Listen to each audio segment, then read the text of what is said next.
Buenas tardes, bienvenidos a Políticas Públicas 2030, en la última emisión en directo en este año tan complicado que estamos terminando.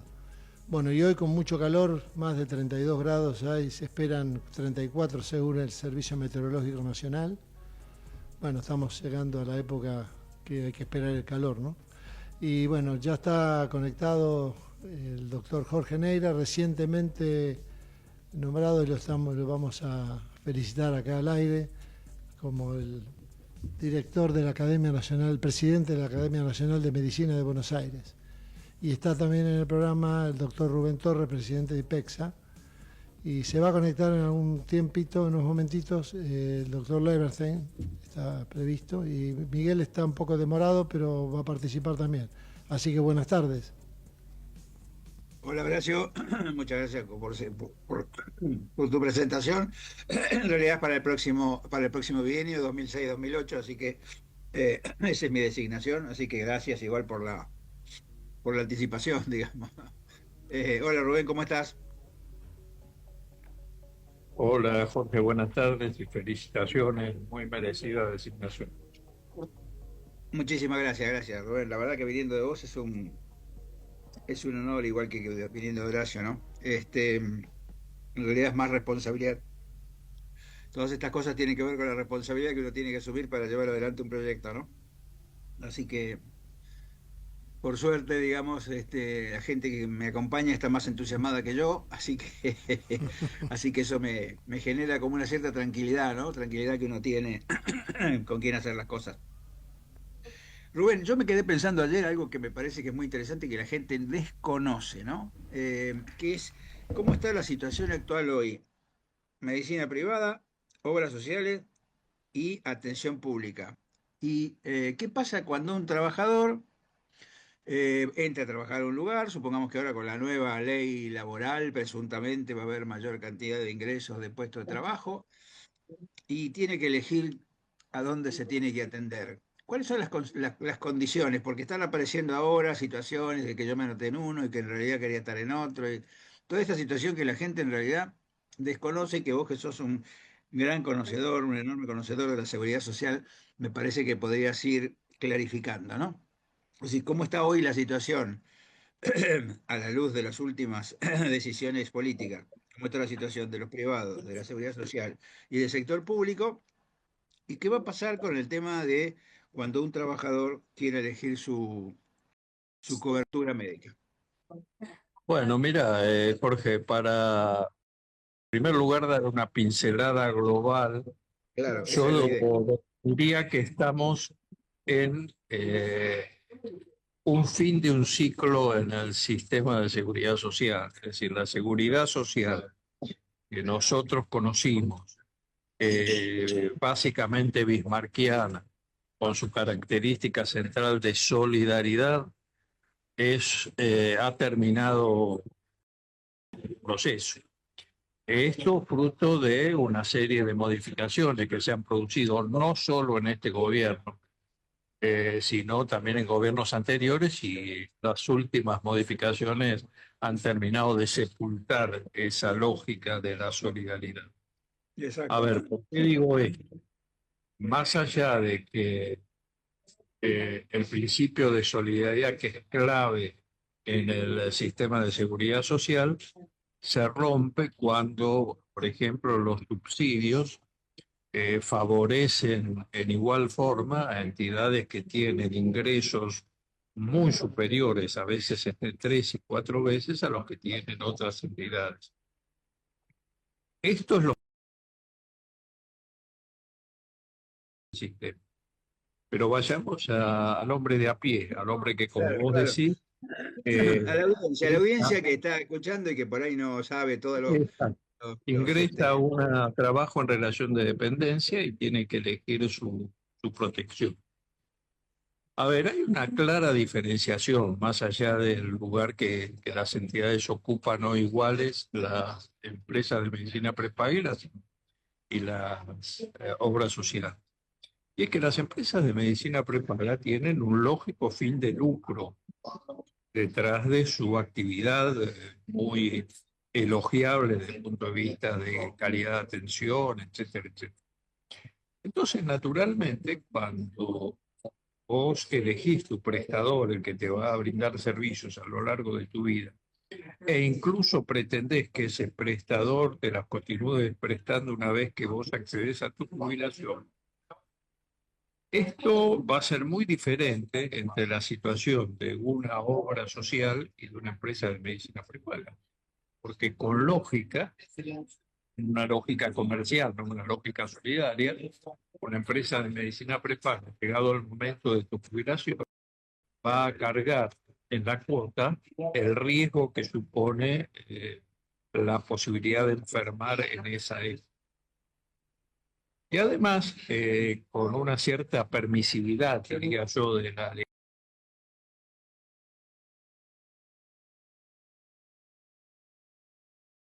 que en el momento en que vos ingreses y tenés una enfermedad preexistente, es decir, la obra social no te va a poner ningún tipo de resistencia a tu ingreso porque la ley prevé absolutamente que no puede hacerlo.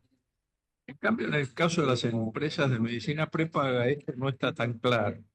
La Y famosa puede ser carencia, la famosa carencia, ¿no? Desde que vos ingresás hasta que... la carencia, exactamente.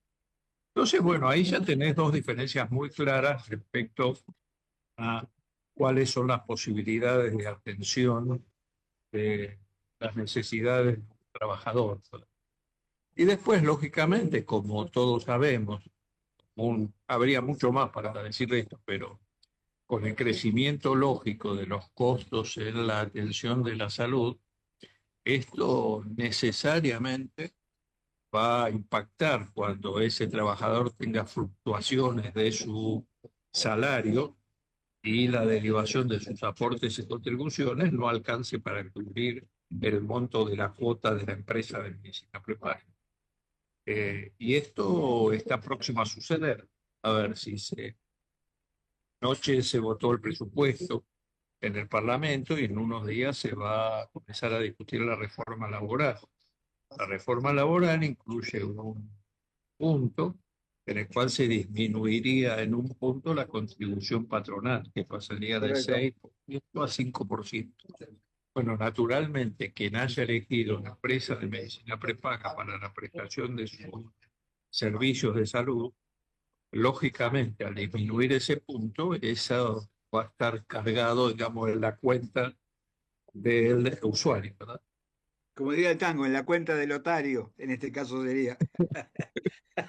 Me hace acordar al tango eso, Jorge. Claro, La por eso te cuenta decía, por eso te decía, la cuenta del otario. Bueno, bueno. Pero a mí me parece que hay una cosa además que yo creo que cada vez es más evidente, que es el tema de los copagos y del gasto de bolsillo, ¿no? Em, yo no sé, pero me da la sensación que la medicina prepaga tiene mucho más impacto, en la medicina prepaga tiene mucho más impacto el gasto de bolsillo que en la obra social. ¿Me estoy equivocando o es en todos igual? Mira, yo creo que ahí hay que hacer un poco una distinción, porque el tema de los copagos es un tema que estaba muy popularizado, digamos, en el interior del país. Es decir, prácticamente no existían prestaciones en el interior del país que no se acompañaran de un copago, tanto para las obras sociales como para algunas empresas de medicina prepaga. Hoy esto se está generalizando, vos lo sabés y como saben muchos de los usuarios, no solo en el interior del país, sino también en el ámbito metropolitano. Y alcanza ya no solo a las obras sociales, sino a las empresas de medicina prepaga. Si a eso vos le sumás el aumento formal que ha habido en los medicamentos, Claro, claro, a eso iba. eso globalmente aumenta mucho el gasto de bolsillo en términos de salud de los hogares. Sobre todo porque en realidad la persona, el paciente es cautivo en el sentido de que vos vas a la farmacia te cobra el 60% del valor del medicamento, después podríamos discutir qué pasa con el otro 40%, pero en principio el 60% lo tenés que pagar vos. Y aparte de eso, A si esto vas a... sumarle el hecho de que hay una serie de medicamentos que pasaron de ser medicamentos de venta ética, digamos, o bajo Claro. receta, hacer medicamentos over the counter, es decir, medicamentos de venta libre. Y esto implica que no están alcanzados por los descuentos de la seguridad social y por lo tanto tienen que ser pagados directamente de bolsillo de los... Por eso digo, cuando uno empieza a analizar, digamos, además un costo de medicamento que no está regulado y con lo cual vos sos cautivo, vas a decir cuánto sale lo que le da la gana al sector, digamos. No hay como una cosa de expectativa, ¿no? Y a mí me parece que acá está el problema, que, digamos, empieza el gasto de bolsillo, empieza a tener cada vez más impacto en el total del gasto de salud, porque tenés que pagar o la obra social o la prepaga. Las prepagas han aumentado, me parece, considerablemente. Además, con esa cosa que tuvieron, que te tenían que devolver el 30% de lo que te habían aumentado, pero te lo pagaban en cuota de 5%, que medio quedaban diluidas y que uno ni se fijaba cuando recibía la otra cuota, si estaba el 5% debitado o no. A mí me parece que a eso hay que agregarle al aumento que fue muy importante, digamos, porque si vos comparás, digamos, por ejemplo, noviembre del 2023 y ahora es absolutamente más alto y mucho más que la inflación. Y además ahí en ese tema, básicamente, Jorge, hay un conflicto cuya resolución no depende del sector salud. A ver, los niveles salariales de Argentina son niveles salariales bajos comparativamente en términos de poder adquisitivo. Y entonces hoy muchas veces las cuotas de la medicina prepaga para aquellos que no la tienen a través de una función corporativa, es decir, que la empresa para la cual trabaja paga parte o la totalidad de la diferencia entre su aporte y contribución Claro, el valor de su plan, hace que alcance en muchos casos, supere hasta un 30 o 40% del ingreso familiar. Y claro. esto hace que prácticamente se torne inalcanzable para muchos de los argentinos. Pero si a eso vos le sumás todo lo que tiene que ver con copago y lo que tiene que ver con estas cosas no reguladas, digamos, del precio de los medicamentos, que valen varias veces más que en los países desarrollados, a mí me causa gracia porque cuando vienen los turistas siempre le preguntan, ¿y usted cómo encuentra la Argentina? No, más o menos como en España, como si fuera que el costo argentino y el costo español fuera el mismo, cuando en realidad los sueldos españoles y los sueldos argentinos no son iguales. Entonces, cuando vos comparás algo que compras en Estados Unidos que te sale $200, no es lo mismo que los $200 que nos salen a nosotros. Y en cuanto a la proporción del salario, quiero decir, ¿no? Por eso es que a mí me parece 30% para un salario es alto, porque vos a eso tenés que agregarle el tema de los servicios aumentaron. Yo no sé qué porcentaje de los servicios hoy tiene que ver con el salario, pero es mucho más que antes. ¿No? Más el costo del transporte, más el costo de una serie, no hablemos del tema de la escolaridad, ¿no? Del costo de la escolaridad y lo que significa. Con lo cual me parece que va a ser muy complicado, ¿no? Este tema, y sobre todo, por ejemplo, para PAMI, que ahora empezó a bajar las coberturas de los medicamentos, ¿no? Y el tema de PAMI, que me parece que es un tema que hoy no por eso soluciona a nadie, porque acá está el otro tema, ¿no? Ese trabajador cumple 65 años, se tiene que jubilar, y cuando se tiene que jubilar tiene que elegir, ¿se queda con Seguridad Social o se va al PAMI? ¿Y qué hacemos, Rubén? ¿Cuál sería la recomendación? Pero, a ver, vos pensá esto, Jorge. Pensemos, como te decía, en términos macroeconómicos. Hoy una jubilación máxima en Argentina ronda los 2 millones, 2.200.000 pesos.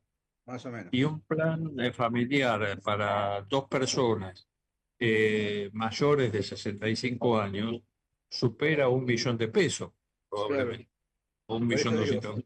Con lo cual, vos Pero ahí eso tenés que... limpito, Rubén, eso limpito sin otro gasto asociado al cuidado de la salud, sin el gasto No, de no, bolsillo. totalmente. Te digo solamente el costo de la cuota.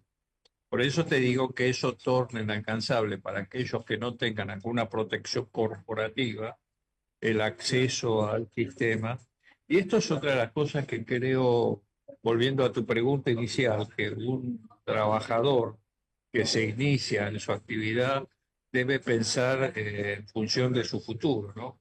Claro. Habitualmente todos somos muy poco estratégicos cuando pensamos en el desarrollo de nuestra vida y Claro, somos cuando somos bastante jóvenes nos parece que no va a pasar nada, que vamos a vivir 100 conscientes que años. vamos a ser jóvenes siempre y que no vamos a necesitar de esa cobertura, pero esto no es así y creo que hay que pensarlo de un primer momento para poder tener un lógico y adecuado desarrollo de la cobertura.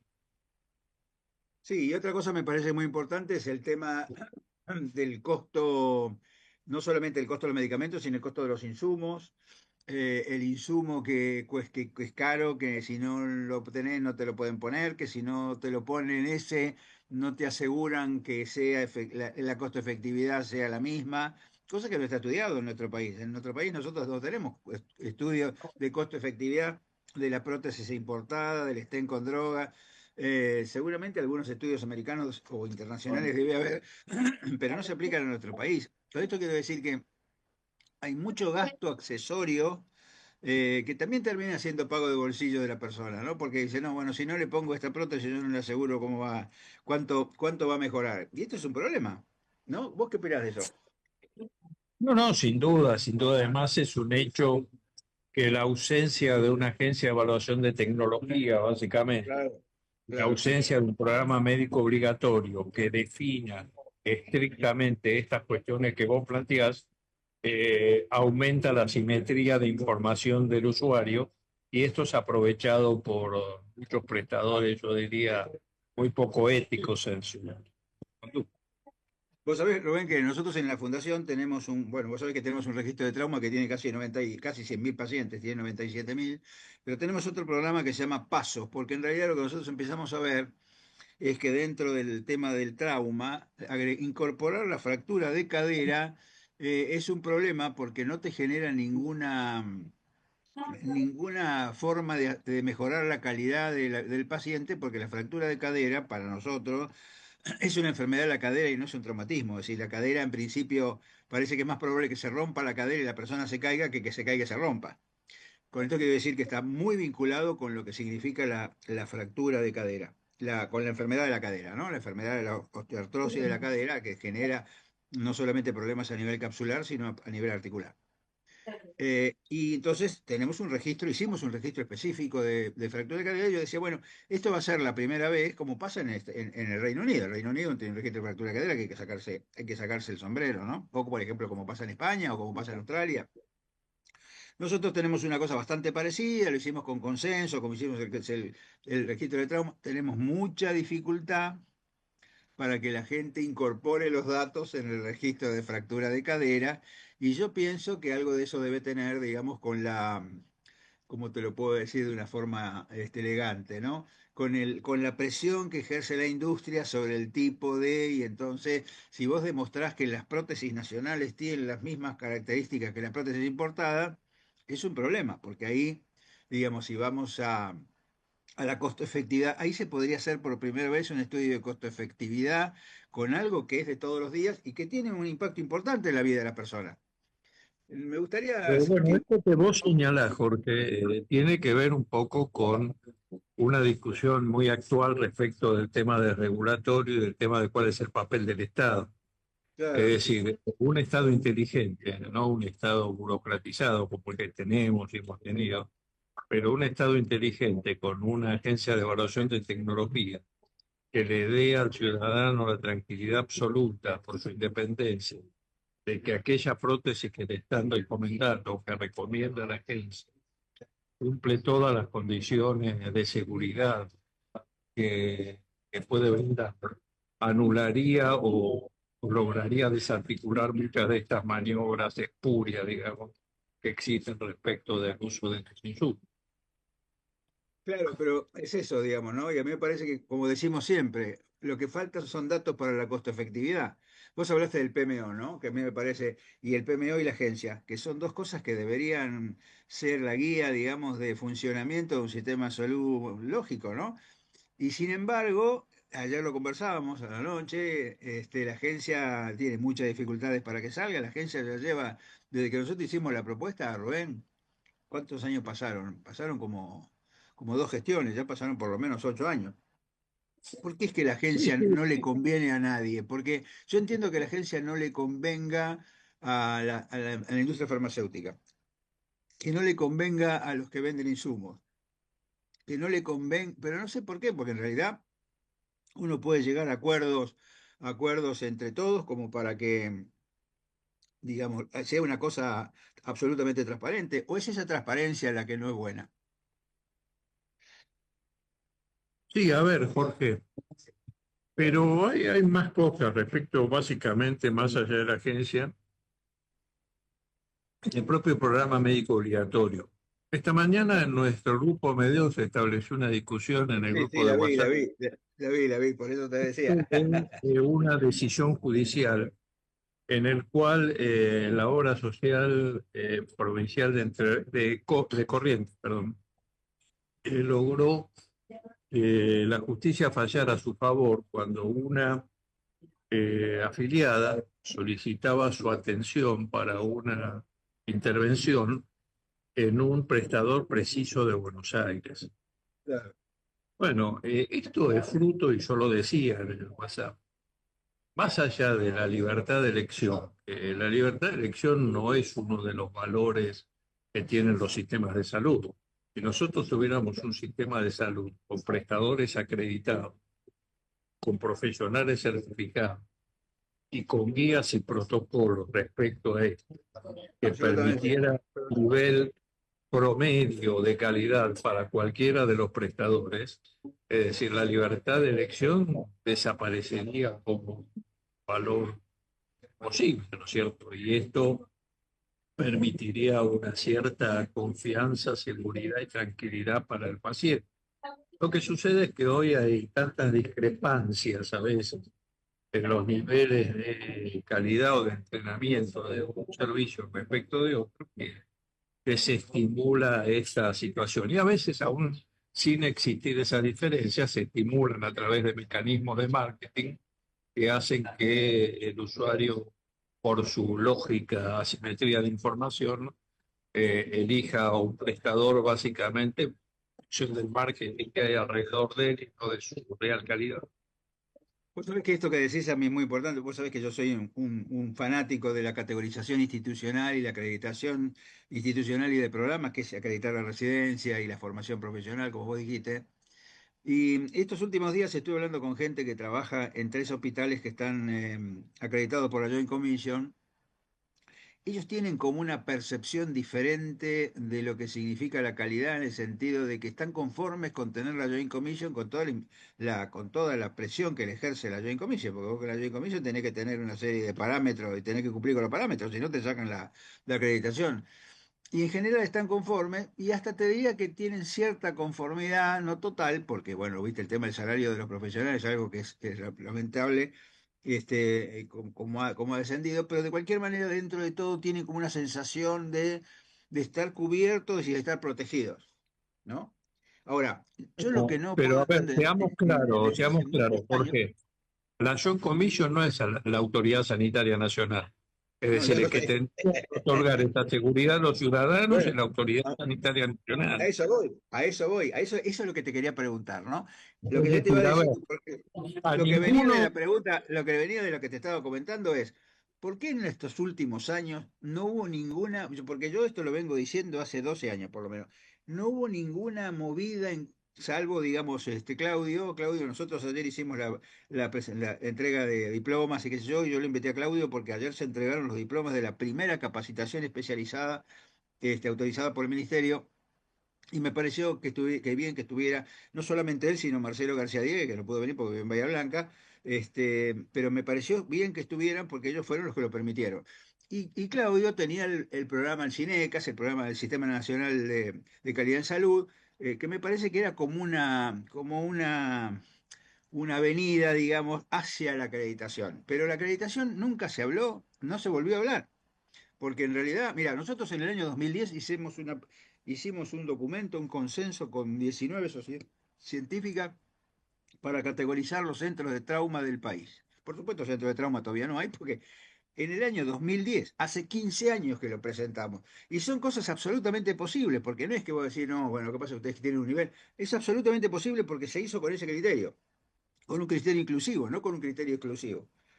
¿Por qué vos crees que no se puede avanzar con esto? Porque en algún momento se dijo, bueno, lo tercerizamos. Bueno, hagan lo que quieran, tercerícenlo o tengan lo propio, pero el Estado debiera tener las entidades categorizadas y acreditadas. No solamente las instituciones, sino los programas.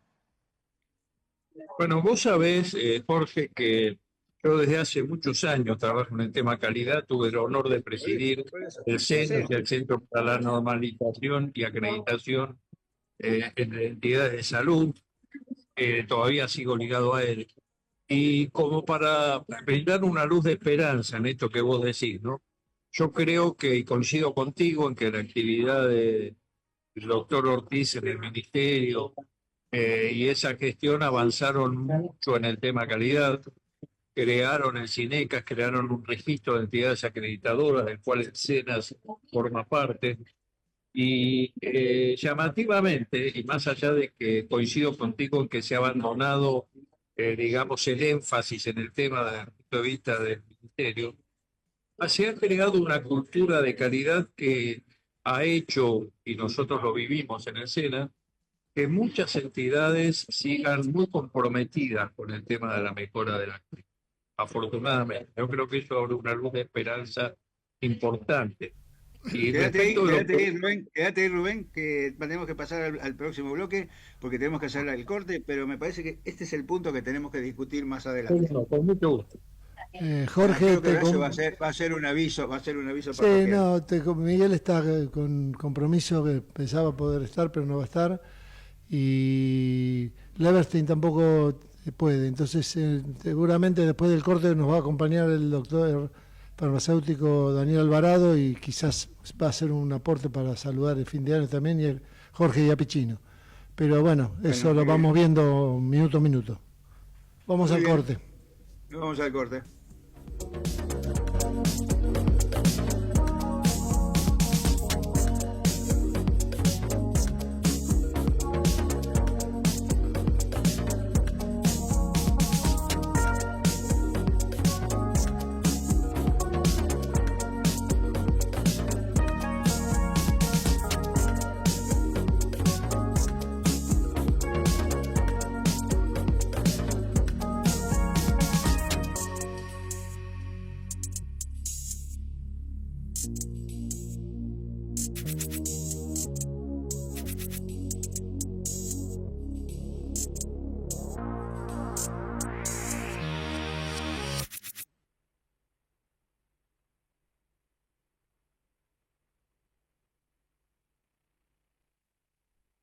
Ecomedios.com AM1220. Estamos con vos. Estamos en vos. Ahora, visitar Catamarca es más fácil que nunca. Te presentamos Visit Catamarca, la nueva plataforma donde podés planificar tu viaje y comprar paquetes y experiencias directamente de agencias y prestadores. Entra a Visit Catamarca y empezá tu próxima aventura. Catamarca, más que un paisaje, todos. Catamarca, hermosa por naturaleza. Ministerio de Cultura, Turismo y Deporte. Informate en ecomedios.com. Seguinos en TikTok, @ecomedios1220.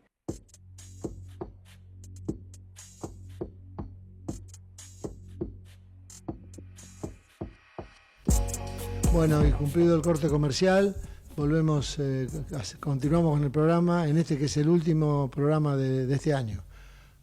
Avisale a Rubén, porque Rubén no entró todavía. Sí, ya ahora me conecto con él. ¿Cómo estás, Daniel? ¿Qué decís? Estás muteado. Estás muteado. Ahí va. Estábamos hablando con Rubén y me gustaría ahora que continúe del tema de la percepción de la calidad por parte del prestador y la acreditación externa. Dale, Rubén, que me parece interesantísimo lo que decís. Yo coincido con eso.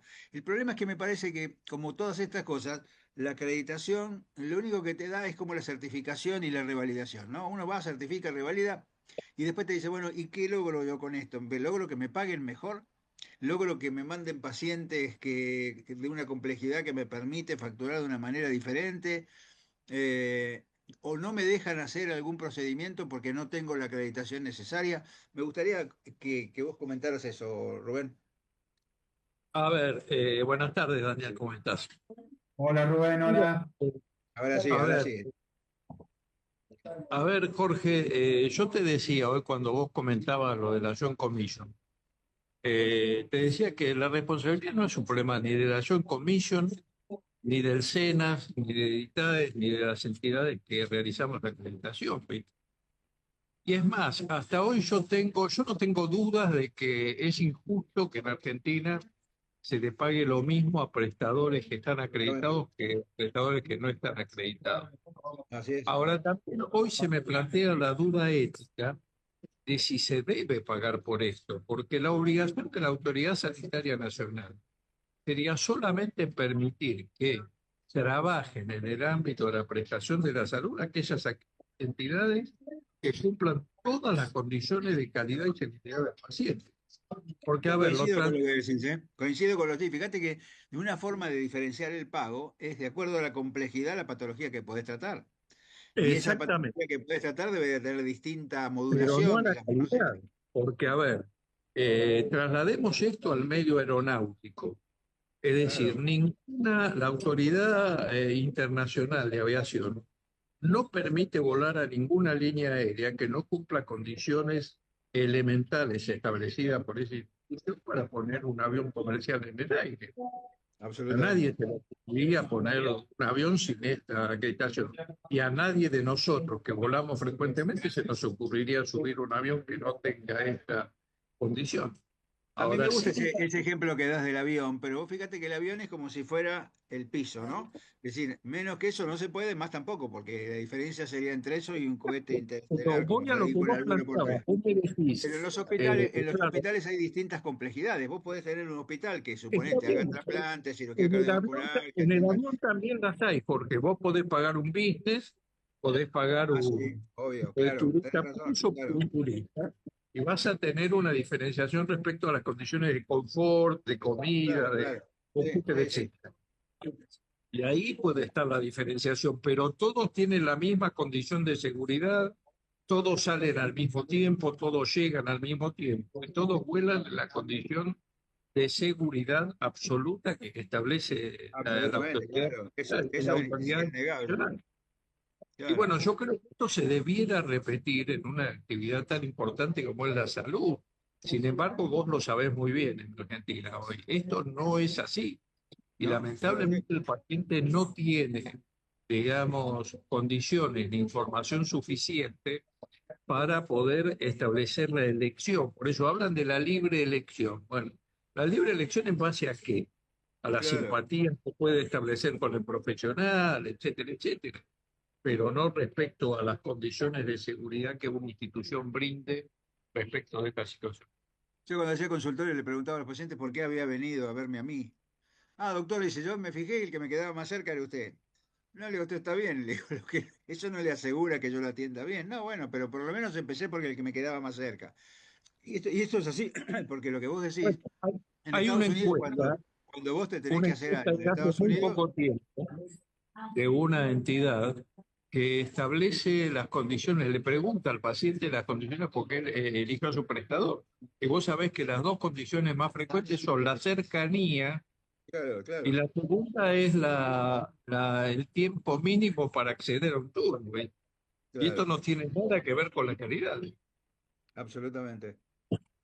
Absolutamente. Sí, así es. A mí me parece que este es el problema. El problema es que la calidad es intrínseca a la actividad. Digamos, si no hay calidad no se puede hacer actividad. Por eso es que yo creo que la categorización, nosotros, por ejemplo, nosotros tenemos 50 entidades científicas en el Consejo de Certificación y en la Academia. Y yo siempre les insisto que además de la certificación y la revalidación del profesional, es muy importante que las entidades definan la complejidad de los servicios, porque no todos los servicios son iguales. Hay servicios que son de alta, otros servicios que son de mediana, otros servicios que son de baja complejidad, y está bien que así sea, porque no tenés que tener todo de alta complejidad.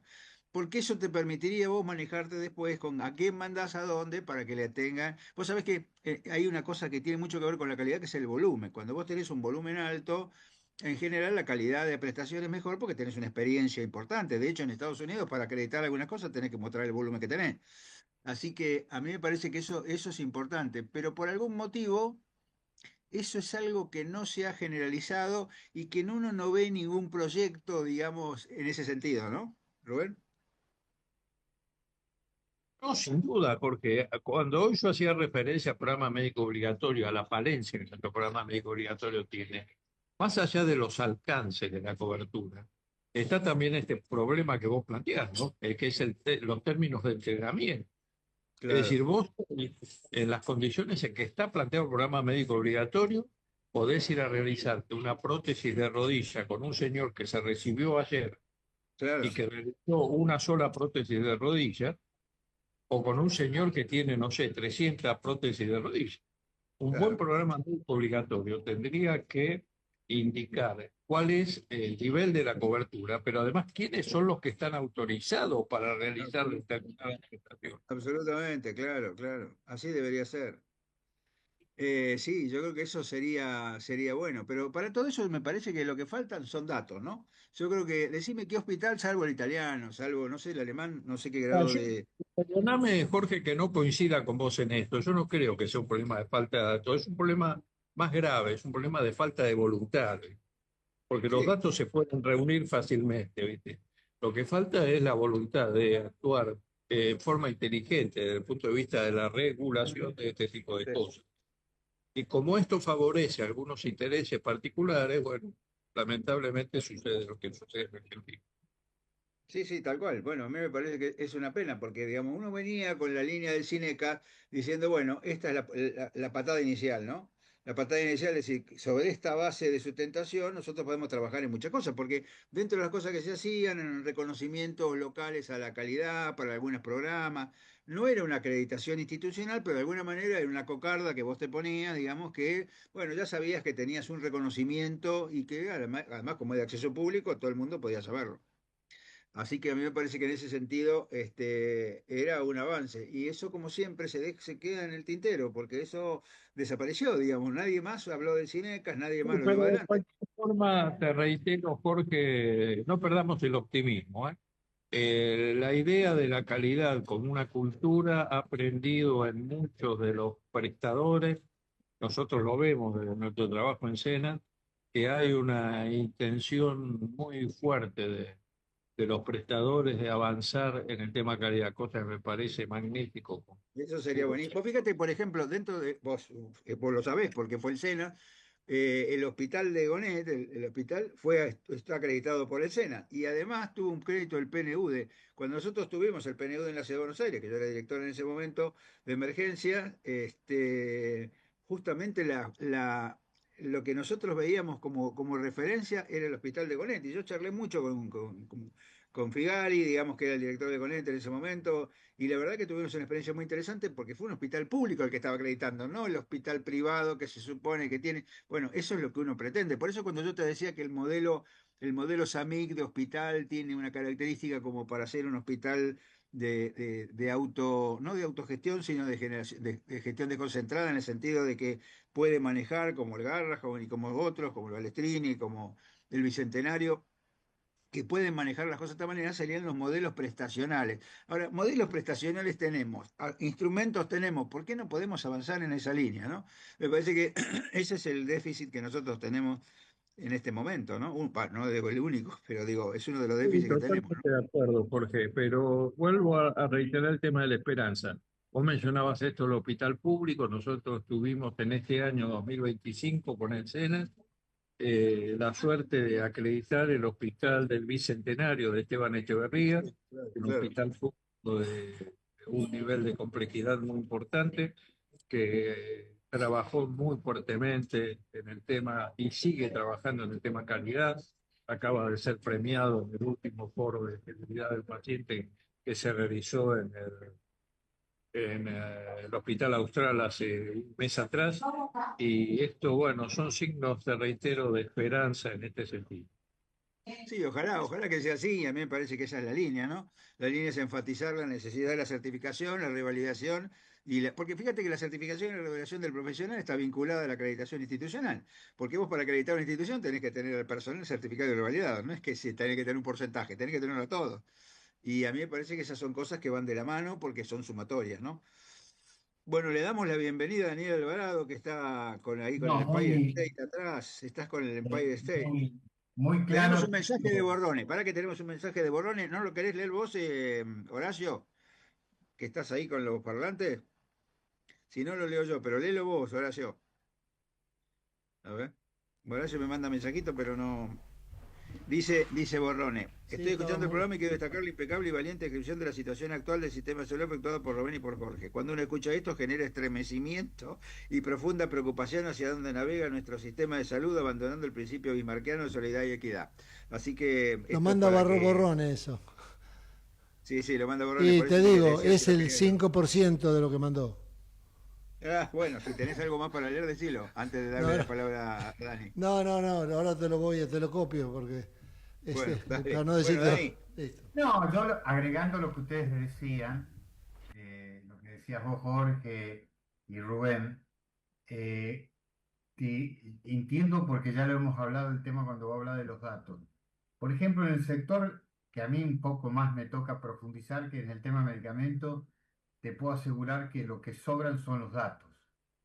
El tema es que cuando uno tiene bueno, solo... perdóname, a mí me parece que eso es una cosa, yo creo que la base de datos de farmacia es algo maravilloso que no se tiene en cuenta, pero a mí me parece que así debiera ser todo, así como tienen la farmacia, que cuando vos vas a hacer algo conocen todos los datos, quiere decir que se puede hacer, digamos, con todas las dificultades que tiene el país, con que te cortan la luz, que no tenés internet, qué sé yo, el sistema funciona y funciona a prueba de bala. Y a mí me parece que el tema de la base de datos de farmacia para mí es maravilloso porque creo que debería ser un ejemplo para replicar. Nosotros siempre hablamos de lo que se llaman los modelos virtuosos, ¿no? Bueno, yo creo que la base de datos de la farmacia y la actividad de la farmacia es un modelo virtuoso que por algún motivo está como, viste, ninguneado. No, es así, por eso, pero existen esos datos. Y lo otro interesante por ahí, después de escucharlo en esta segunda parte, cuando hablan de la calidad, y siempre lo he escuchado a ustedes y comparto, yo creo que en el tema salud hay dos cuestiones básicas, que una es la calidad y otra tiene que ver con la equidad. Y en el tema de la calidad, porque ustedes lo estaban tomando, y en el tema de la equidad, hay datos justamente muy certeros desde la óptica de la farmacia que este, uno puede aportar y lo aportarlo desde una buena posición para evitar que siga ocurriendo, o si algunos que tienen que tomar decisiones, hoy funcionarios, lo puedan tomar en base a esos datos y en base a estas cuestiones que tienen que ver con la equidad y la calidad. Ahora, yo creo que los datos los funcionarios lo tienen. Ahora, ¿por qué no se expresan o no toman medidas en el tema de calidad y de equidad, donde dentro de la equidad está la accesibilidad? Y vos creo que fuiste uno de los que colocó el tema hoy, que tiene que ver con lo que acaba de pasar el PAMI, que es una cuestión más el tema de la cobertura. Claro. Que tomen 9 drogas y se baje la cobertura del 80 al 60% en enfermedades crónicas, esto directamente va hacia un sector que tiene que ver con el pago de bolsillo. Y nosotros sabemos que uno de los elementos que uno debe considerar cuando toma decisiones sanitarias es tratar de disminuir el gasto de bolsillo, porque eso Absolutamente. afecta la equidad. Y bueno, esto no está pasando no de ahora, desde hace mucho tiempo a la fecha con el tema, por ejemplo, de PAMI, pero no es la única obra En el caso social. de PAMI es un pago de bolsillo vacío. Mira, yo te diría más a ustedes que deberíamos en el 2026, aquellos lugares que se puede investigar y hacer estadísticas, qué es lo que está pasando con los adultos mayores Claro, en el PAMI. ¿Por qué? Porque empiezan a haber opiniones que uno, no te lo puedo decir a vos ni a Rubén, pero a uno le gusta hablar cuando hay opiniones científicas que uno las pueda contactar. Vos fijate que se está diciendo que ya el nivel de los niveles de fallecimiento que tienen los adultos mayores en la Argentina empieza a ser de mayor incidencia que en los países desarrollados. claro, Porque yo te preguntaría a vos que sos médico, a los médicos cuando prescriben y ven que sus pacientes no consumen los medicamentos, claro, a en eso voy. un gran porcentaje, sobre todo en enfermedades crónicas, uno debería pensar que, bueno, o el médico o los medicamentos no hacen falta, el médico está prescribiendo de forma errónea porque el paciente no lo va a consumir, salvo que uno lo pueda, digamos, eso, evaluar en el sentido de que entonces, ¿qué sucede con si vos tenés una hipertensión arterial, si vos tenés una diabetes, si vos tenés EPOC y no tomás los medicamentos como a diario, los Claro, eso aumenta la farmacéuticos? morbilidad. Mira, en trauma hay una cosa que se llama mortalidad prevenible, ¿no? La mortalidad prevenible es la mortalidad que vos podés prevenir haciendo las cosas como corresponden. Y esas cosas que aparecen, ¿no es cierto?, de mayor mortalidad, digamos, para el grupo etario, sería interesante hacer esa evaluación, ¿no? Porque yo creo que si se demuestra, digamos, claramente una correlación entre morbilidad y mortalidad, porque esto también tiene costo, la morbilidad tiene costo, ¿no? Totalmente. Y la disminución de la compra del medicamento a través de la farmacia, estaría bueno hacer eso. Es un trabajo muy interesante acá, Es porque muy digamos, sería un interesante. argumento, es un argumento inexorable.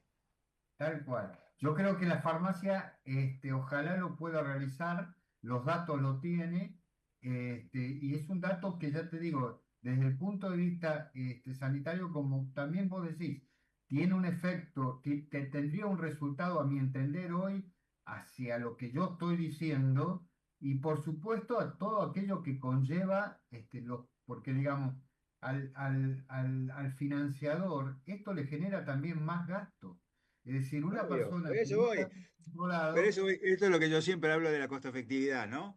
Y tal vos cual. decís, bueno, toma menos medicamento. Bueno, a mí me conviene porque me gasta menos, por así decirlo, ¿no? Porque me hace gastar menos. Pero si después yo tengo que atender la patología, digamos, que el paciente tiene como consecuencia de haber disminuido el tratamiento, eso no lo veo.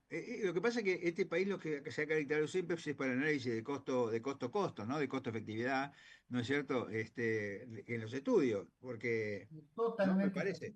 totalmente es así.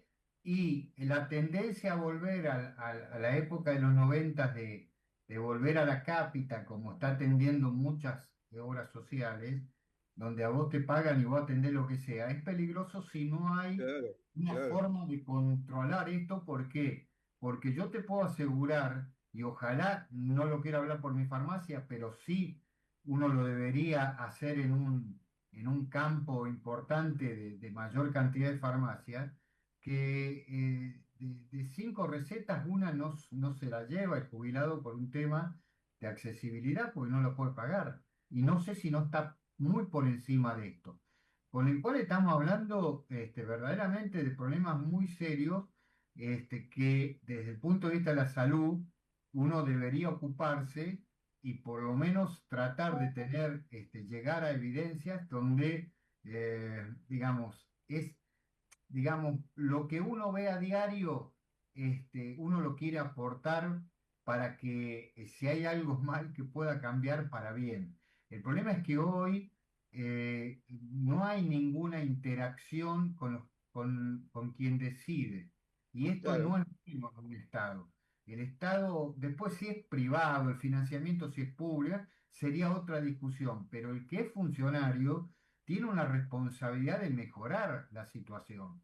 A Y mí me hoy, parece, Daniel, me gustaría que Rubén opinara un poquito de cómo se puede hacer un trabajo. Yo creo que esto que está comentando Daniel, Rubén, que sería algo que le interesa a la población, digamos, el tema de la disminución de la compra del medicamento y la morbilidad y la mortalidad asociada. No sé si se podrá hacer con facilidad, vos que tenés tanta experiencia en investigación, ¿no?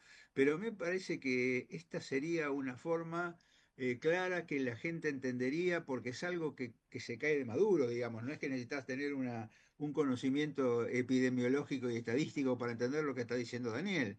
Me gustaría ver cómo lo ves eso, cómo, si no se podría hacer, digamos, una investigación de cuál es el impacto en que la persona no pueda comprar el medicamento por el gasto de bolsillo. Sí, sin lugar a dudas esto se puede hacer, no es muy difícil desde el punto de vista del diseño de investigación. Pero además, como vos muy bien decís, Jorge, a ver, empíricamente sabemos que esto sucede sin lugar a ninguna duda.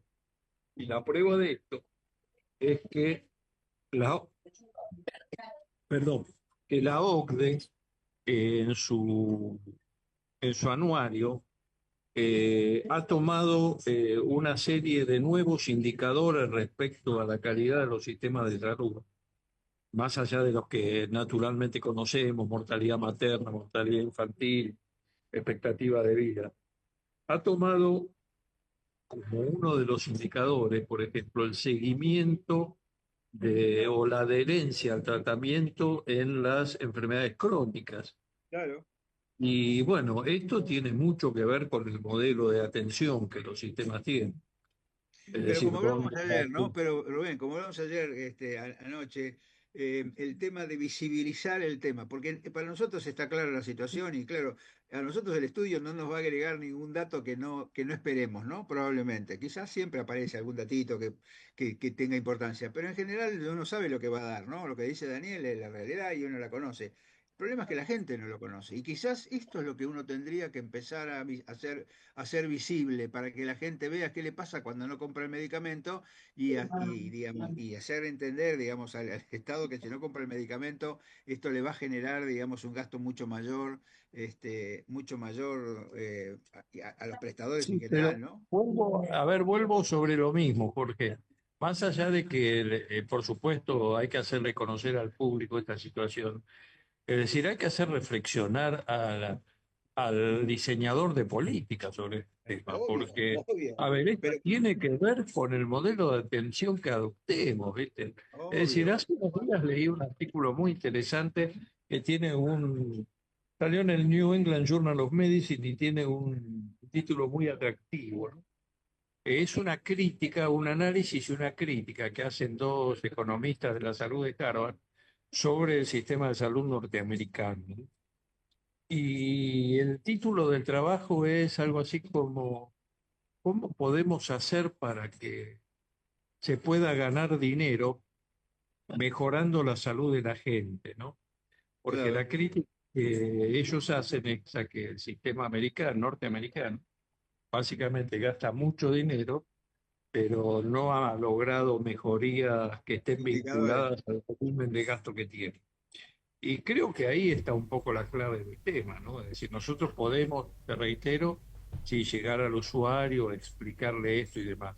Pero de nuevo, la responsabilidad es de la autoridad sanitaria No, respecto de tener una atención primaria fuerte, resolutiva, con profesionales correctamente formados, que puedan dedicar su tiempo al trabajo y a la investigación de hechos como este que vos planteás, que no debiera ser una investigación aislada, debiera ser un dato permanente que produzca, absolutamente, etcétera. pero yo estoy siguiendo un poquito la línea que hablamos la verdad la vez pasada con Mario y con vos sobre el tema de visibilizar hacia la comunidad, ¿no? Y apoyarnos en la comunidad para tratar de generar cosas que no podemos lograr directamente que entiendan desde lo que deciden, desde los decisores públicos, ¿no? Desde del Estado. Digo porque ya tenemos la experiencia de nuestra dificultad de acceso, digamos, a la discusión política de salud. Quizás esta sea una forma de generarse un nuevo socio, ¿no? Y el nuevo socio sería tener alguien que nos dé una mano, digamos, en hacerlo visible y que la gente, Y y que que la digamos, propia comunidad se asocie a esta idea, porque a ver, nosotros en general tenemos, o la gente en general tiene una idea un poco de desprestigio respecto de la atención primaria, ¿verdad? Y vos sabés que llamativamente este estudio que la OCDE presenta hizo una encuesta en varios países de la región preguntando cuál era el grado de satisfacción de los ciudadanos en aquellos sistemas que se basan en la atención primaria. Y ahí sí, surgió un dato que realmente me impactó. Más del 70% de los ciudadanos que han utilizado un sistema de atención primaria en algunos países que están bien organizados está plenamente satisfecho con los sí, resultados claro. obtenidos. Bueno, el mejor ejemplo es Costa Rica, ¿no? Ujú. Bueno, Sí, nos tenemos que ir, lamentablemente me parece que siempre queda corto todo esto, ¿no? Yo no hago más que agradecerle, la verdad que tengo una admiración muy profunda por los dos, ustedes lo saben. Este, y siempre es un placer conversar con ustedes porque uno siempre aprende, digamos, aunque los haya escuchado tantas veces, siempre tienen alguna cosa más para agregar, digamos, a la discusión del tema. Así que muchísimas gracias, Rubén, como siempre, muchísimas gracias, Daniel. Felices fiestas con los suyos, con la familia, para los dos. Felices fiestas para tu señora también, Daniel. Y bueno, ojalá que el año que viene tengamos la esperanza que dice Rubén. Todos estamos esperanzados, lo que pasa es que nos sacan la esperanza a sopapos, ¿no? Pero, pero bueno, hay que seguir insistiendo y me parece que eso es lo nuestro, ¿no? Siempre tratar de lograr alguna cosa que pueda visibilizar el tema y que nos ayude a lograr mejores políticas de salud. Así que gracias Rubén, gracias Daniel, gracias Horacio, gracias a todos, gracias a Miguel, como siempre. Y bueno, nos seguimos viendo el año que viene. Así que feliz año. Felicidades. Muchas gracias.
Desde Buenos Aires, transmite LRI 2.